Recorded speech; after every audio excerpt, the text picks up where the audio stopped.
Tilapia মাছের ঝালের স্বাদ বাড়ানোর জন্য এই সিক্রেট মশলাটি ব্যবহার করলে তেলাপিয়া মাছের ঝালের স্বাদ অনেক বেড়ে যায়। নমস্কার, আমি শ্রাবণী। স্বাদ কথার নতুন আরও একটি রেসিপিতে আপনাদের স্বাগত জানাই। আজকে আমি আপনাদেরকে রান্না করে দেখাবো তেলাপিয়া মাছের ঝাল। তার জন্য নিয়ে নিয়েছি এখানে তেলাপিয়া মাছ, আর মাছগুলোর গায়ে যে এক্সট্রা খোসা থাকে সেগুলোকে ভালো করে ছাড়িয়ে বেশ কয়েকবার খুব ভালো করে রগড়ে রগড়ে ধুয়ে নিয়েছি।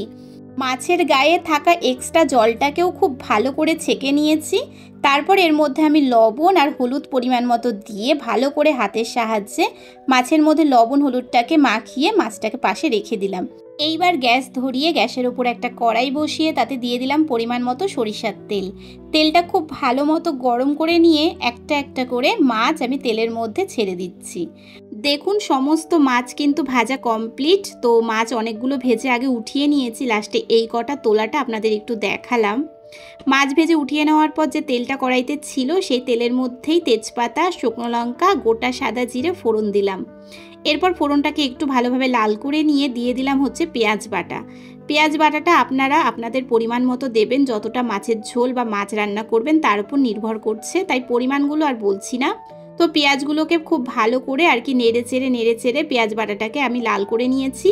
এরপর দিয়ে দিচ্ছি এখানে রসুন বাটা, কাঁচা লঙ্কা বাটা, আদা বাটা একসঙ্গে বেটে নিয়েছিলাম, তো মশলাটা দিলাম। টমেটো পেস্ট দিলাম।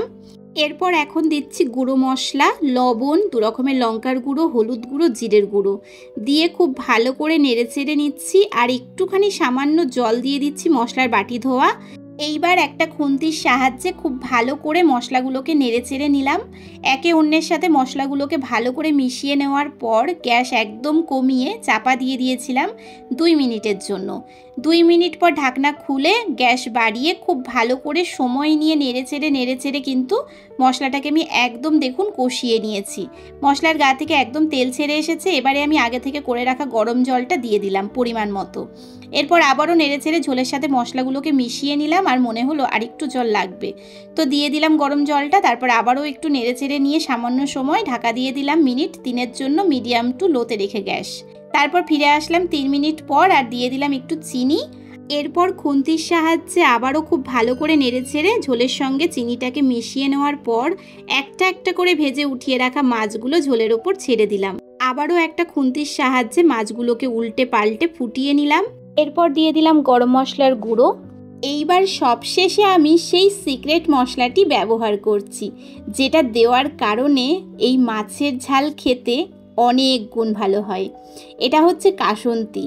ঠিক নামাবার আগের মুহূর্তে আমি 2 চামচ পরিমাণ দিয়ে একটু নেড়ে চেড়ে নিয়ে গ্যাসটাকে একদম কমিয়ে 1 মিনিট ঢাকা দিয়ে রেখেছিলাম। ব্যাস, তারপরেই কিন্তু তৈরি এই লোভনীয় মাছের ঝাল, যেটা একবার খেলে বারবার বানাতে ইচ্ছে করবে। এমনও অনেকে আছেন যারা মাছ খুব একটা পছন্দ করেন না, কিন্তু বিশ্বাস করুন তারাও এই মাছের ঝাল খাওয়ার পর আপনাকেই আবার বলবে আরও একবার বানিয়ে খাওয়ানোর কথা। তাই বিশ্বাস করুন এই মাছের ঝালটা এতটাই সুস্বাদু হয়, একবার বাড়িতে বানিয়ে সকলকে খাওয়ান, সবাই খুব খুশি হয়ে যাবে। আজকে আমার বানানো এই রেসিপিটা আপনাদের কেমন লাগলো জানার অপেক্ষায় থাকলাম। যদি ভালো লাগে তাহলে অবশ্যই কিন্তু ভিডিওটা লাইক করবেন, কমেন্ট করবেন, আর সম্ভব হলে একটি শেয়ার অবশ্যই করবেন। আর নতুন হয়ে থাকলে ইউটিউব চ্যানেলটা সাবস্ক্রাইব করে দেবেন, আর যদি ফেসবুক পেজ থেকে দেখছেন তাহলে পেজটা ফলো করে পাশে থাকবেন। আজকের মতো তাহলে টাটা।